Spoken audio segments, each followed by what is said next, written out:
A group of 5 robbers stormed a bank and took dozens of hostages, but when the police rushed in, they discovered that the vault was filled with valuables, and several of the robbers had mysteriously disappeared. What's really going on here?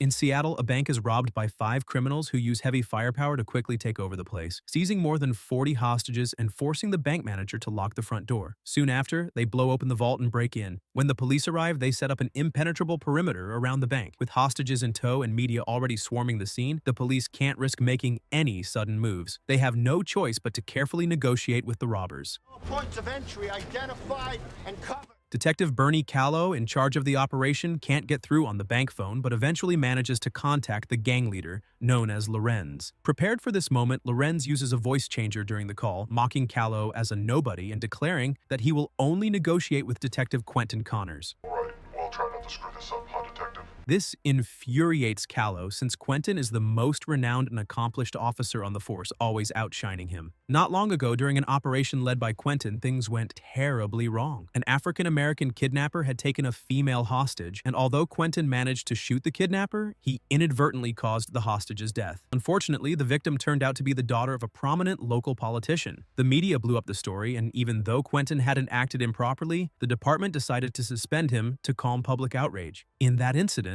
Callow had jumped on the chance to denounce Quenton's reckless behavior, which ultimately led to Quenton's suspension. Now the robbers are demanding to talk exclusively with Quenton. Although Callow is completely against this, he has no choice but to report the situation to the bureau chief. The chief himself visits Quenton at home, reinstates him, and orders him to take charge of the rescue operation, replacing Callow. Transferred in from Tacoma. You might be interested to know. Quenton isn't thrilled with the chief's unpredictable attitude, but with the lives on the line, he accepts the mission. The chief also assigns a rookie detective, Shane, to accompany Quenton, not only as a partner, but also to keep an eye on him. Quenton brushes off the chief's ulterior motives, dismissing Shane as just an inexperienced rookie. The team quickly reaches the bank's perimeter. When Callow learns that Quenton is taking over, he's extremely upset, but he has no choice but to leave since the chief's orders must be followed. I watched a train wreck from home. Soon after, Quenton calls Lorenz to start negotiations. Oddly enough, Lorenz doesn't make any demands. Instead, he goes off on a rant about Quenton's personal life, as if he knows every detail about him. During the call, Lorenz cryptically mutters, "In chaos, there is order," before hanging up. Quenton figures that Lorenz is just stalling, and that the top priority is to rescue the hostages as soon as possible. He quickly comes up with a plan. No explosives. I got 40 civilians. Since the bank's main door is locked electronically, cutting the power from the outside would allow the SWAT team to break in. The catch is that the bank's backup generator will restore power within 4 minutes, meaning the SWAT team must subdue the robbers and rescue the hostages within that short window. The plan is swiftly approved and put into action. Just as the police cut the power, the robbers hung 2 hostages upside down by the window. Quenton immediately sensed that something was terribly wrong and ordered an immediate halt to all operations. However, the SWAT team leader ignored his command, insisting on a quick kill approach. At the very moment they were about to force the door open, it suddenly exploded. Turns out the robbers had already filled the area behind the door with explosives. The massive blast threw everything into chaos. SWAT members outside were injured by the explosion, and inside, the more than 40 hostages took advantage of the confusion to flee. Once the chaos subsided, the fully armed police entered the bank only to find it completely empty. The robbers had already left behind their heist equipment and had blended in with the hostages to escape. The 2 hostages who had been hanged weren't dead. They were just seriously injured. Quenton reviewed the surveillance footage but found no valuable clues. The robbers were well trained and had perfectly evaded the cameras. When the bank staff tallied the vault's contents, they made a startling discovery. Cash drawers don't appear to be touched. After blowing open the vault, the robbers hadn't taken a single cent. They had cleared out only the safe deposit boxes belonging to the Saudi prince. A similar case had occurred at other banks not long ago, suggesting that the robbers' sole target was the Saudi prince's wealth. Meanwhile, Quenton's partner, Shane, made a new discovery. He repeatedly listened to the recording of Lorenz's conversation with Quenton and came to believe that the phrase, "In chaos, there is order," mentioned by Lorenz, was loaded with meaning. Over lunch, Shane shared his insight with Quenton, explaining that Lorenz's words seemed to reference chaos theory. Quenton, unfamiliar with the concept, listened as Shane explained that chaos theory basically suggests that every seemingly random event is actually interconnected by some underlying order. I'm entrusting my life to you. I should know something about it. Though Quenton couldn't help but secretly admire the rookie's insight, he wouldn't admit it out loud and instead mocked Shane sarcastically. The lunch ended on a sour note. Before leaving, Quenton left a banknote to cover the meal, and Shane, noticing that the note was crisp and new, swapped it with one of his own older bills.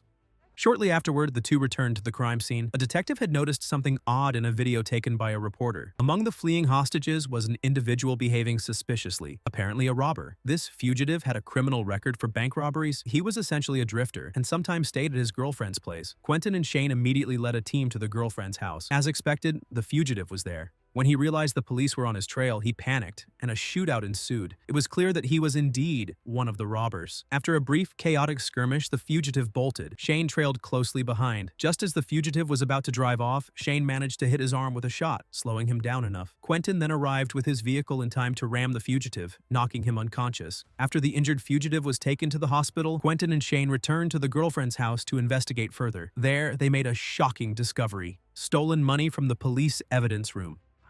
$500,000 was stolen in an armed robbery there. The investigation department had sprayed a special scented liquid on the money, a new product they'd just developed specifically to mark stolen funds, which officers in other departments were unaware of. This pointed to someone inside the police colluding with the robbers. It was Callow. Quenton and Shane hurried back to the police station to review the evidence room's access records. They found Callow's name clearly listed. Shortly after, Callow's wife called to report that he had been brutally murdered at home. When Quenton's team arrived at Callow's house, they uncovered detailed blueprints of the bank robbery along with a briefing on the Saudi prince. It was now clear Callow was the mole within the department, and he had been ruthlessly silenced by the robbers. There was no forced entry and no one saw anyone else. At that moment, the gang leader Lorenz called again, this time to taunt them. He claimed he had come to take revenge on Quenton and asked if Quenton had discovered any patterns or connections among the various events. Quenton was completely baffled. He recalled Shane's mention of chaos theory, but with Callow dead, the fugitive still in a coma, and the investigation at a standstill, they couldn't make any progress. Shane suggested they return to the bank to re-examine the surveillance footage. According to chaos theory, when there seems to be no clear order, it helps to go back to the beginning and look for details that might have been overlooked. Back at the bank, after carefully comparing each segment of the footage, they finally noticed something. When the robbers blew open the vault, they used the deafening explosion as cover to subtly adjust the position of one surveillance camera. This allowed them to avoid detection by the bank manager's computer, perhaps to use it later for some nefarious purpose. See what? Go back a little. The investigators quickly retrieved the fingerprints from the keyboard. After running a comparison, they discovered that the prints belonged to a known offender, a low-life Asian hacker named Chris Lay. However, what exactly Chris Lay did with the computer would require more time to unravel by sifting through the bank's abnormal data. Quenton's team decided to head to Chris Lay's home to arrest him, but before they could get there, Lorenz preempted them by killing Chris Lay to silence him. Quenton and his team were forced to return empty-handed. Just then, news came from the hospital. The fugitive had finally regained consciousness. Quenton and Shane rushed to the hospital to interrogate him. The fugitive was stubborn and tight-lipped. Even the veteran Jason couldn't get any useful clues out of him. Suddenly, Shane had an idea. He threatened to inject the fugitive with a high dose of morphine, a drug that in small amounts can calm and relieve pain, but in excess can be lethal. Without further ado, Shane drew up a full syringe of the drug and began adding it to the fugitive's IV. Terrified, the fugitive finally cracked, revealing Lorenz's true identity. Lorenz was actually the older brother of that African-American kidnapper Quenton had taken down earlier. Although Quenton had been suspended as a result of that previous incident, Lorenz wasn't satisfied. He wanted to personally exact revenge on Quenton. That's why he had orchestrated this bank heist, not only to humiliate Quenton and prove that his own abilities were far superior, but also to set a trap to finish him off. On top of that, the Fugitive disclosed the location of Lorenz's countryside villa, a crucial piece of evidence.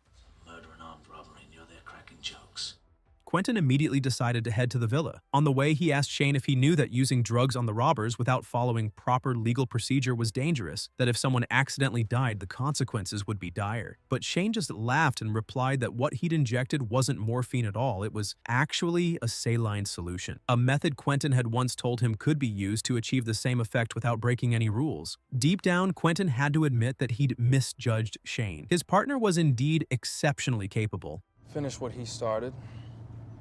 Before long, Quenton led his team to Lorenz's suburban villa. As expected, they spotted two of Lorenz's henchmen guarding the entrance, but there was no sign of Lorenz himself. The team concealed themselves nearby, ready to move in as soon as Lorenz appeared. Unexpectedly, one of the officers' cell phones rang, immediately giving away their position. With no time to waste, they launched their arrest. During the ensuing melee, the two henchmen ducked inside the villa, and Quenton's team followed them in. Inside, they discovered that the walls were plastered with photos and briefing materials of Quenton. Clearly, Lorenz harbored a deep personal vendetta against him. Once inside, the team split up. Quenton went upstairs while Shane and the others stayed on the first floor, quickly taking down one of the henchmen. Before they could locate the other, they realized that every corner of the room was rigged with time bombs. It turned out Lorenz had set a trap. Everyone rushed outside, but an explosion soon erupted, engulfing the entire villa in flames. Quenton, who was on the second floor, couldn't escape the blast in time. By the time the rescue team arrived, all they could recover from the rubble were two charred bodies, one being Quenton and the other the henchman they had shot, while another henchman had already fled. With things having escalated so far, even the man in charge, Quenton, was now dead. The bureau chief had no choice but to hand the case over to the CIA, and Shane would also be stepping away from the investigation. Back at the station, Shane sat alone, staring at Quenton's belongings, overcome with sorrow and anger. Over the past few days, they'd forged a deep friendship. Then, the technical team informed Shane that they had finally uncovered the robber's real objective. The hacker, Chris Lay,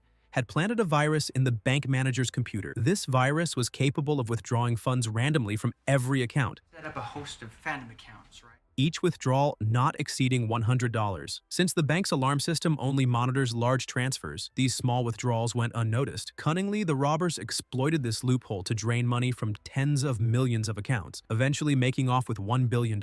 In truth, Lorenz's plan wasn't really about robbing the Saudi prince's vault. It was all a ruse. The facade of targeting the Saudi prince was just a cover for robbing the bank itself. Ironically, the few minutes when the police cut the power provided just the window needed for the virus to take hold. In a sense, the police had inadvertently become accomplices to the robbery. Moreover, the virus had set up countless virtual accounts to repeatedly transfer the stolen funds, making it impossible for the police to track down the robber's target account. It all turned out exactly as Lorenz had hinted, a chaotic, interconnected chain of events where everything was linked by some unseen order. At this point, the situation had spiraled far beyond Shane's jurisdiction, and he had no choice but to go home and sleep it off. Just as he was leaving the station and preparing to drive home, his phone rang. It was Lorenz calling again. Lorenz, sounding smug, declared that Shane was an outstanding cop and a worthy adversary, and went on to justify his own actions by claiming that everyone he killed deserved it, while Detective Callow was nothing more than an insignificant pawn. At that moment, Shane caught on to the emphasis in his words. Why did Lorenz stress that Callow was unimportant? He returned to the station and rechecked the evidence room's access logs, and sure enough, he discovered that someone had been forging Callow's signature to steal that money.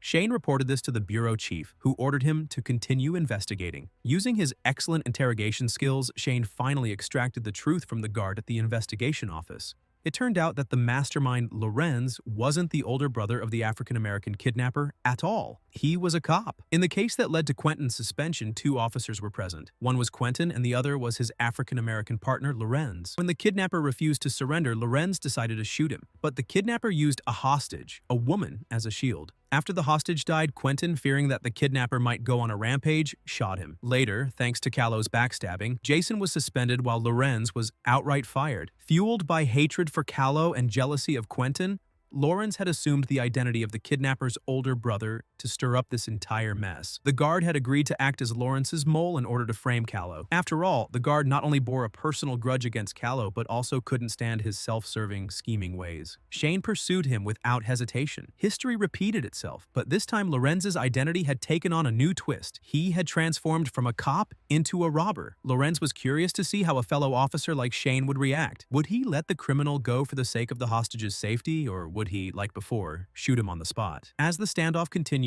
the female officer stealthily slipped in through the back door, preparing to launch a surprise attack. Ever alert from his time on the force, Lorenz sensed the opportunity and, in a swift motion, turned to injure the female officer's arm before, amidst the ensuing chaos, releasing the hostage and making his escape. Fortunately, the female officer only sustained a minor injury. Shane had her hold position in the shop while he chased after Lorenz on his own. The pursuit led them to a dock, and after a brutal struggle, Lorenz met his end, pinned under a wall. With his death, not only was the case cracked, but the murderer responsible for Quenton's death was also taken out. Shane finally felt a sense of relief. But as we all know, things are never that simple. Returning to the coffee shop shortly afterward, Shane invited the female officer in for a cup of coffee. When he reached for the banknote Quenton had left behind to pay, he was shocked to discover that the note still bore the distinctive scent applied by the investigation office. Shane immediately rushed over to Quenton's house, where he found a book on chaos theory on Quenton's shelf, complete with detailed notes. It seemed that Quenton's previous claims of not understanding chaos theory were nothing but lies. In that instant, Shane realized the truth. Quenton was the real mastermind behind everything. He quickly began tracking flight records and eventually discovered that Quenton had booked a flight using the name of the author of Chaos Theory as a reference. Shane raced to the airport only to be outmaneuvered by Quenton once again. With the $1 billion already in the account, Quenton had become a super rich man. Why would he still be taking public transportation? It turned out he'd arranged his own private jet. Before boarding, Quenton called Shane to reveal the whole truth. It turned out that the body recovered from Lorenz's villa wasn't really Lawrence at all, but one of his henchmen. Quenton had planted his own badge on that body to divert suspicion, then hid in a secret room before the explosion, and later disguised himself as a rescue worker to leave the scene unnoticed. Quenton had grown fed up with the corrupt police system. Teaming up with Lorenz, he had devised a tightly interwoven plan. First, he had Lorenz impersonate the kidnapper's older brother and gather 4 clueless henchmen to steal $1 billion in cash. Then, he systematically had those henchmen killed off. After all, they were all repeat offenders who deserved nothing more than death, and framed Callow in the process, disposing of that insignificant pawn. Finally, Quenton himself impersonated Lorenz and called Shane, deliberately alerting him to something amiss so that he could have him take out Lorenz on his behalf, allowing him to claim the entire $1 billion for himself. In the film's closing moments, Quenton sincerely complimented Shane before ending the call and casually walking away. Throughout the movie, mystery abounds. Every detail from the opening scene to the final moments serves as a vital clue to unlocking the ultimate ending. So, at what point did you piece together the final twist?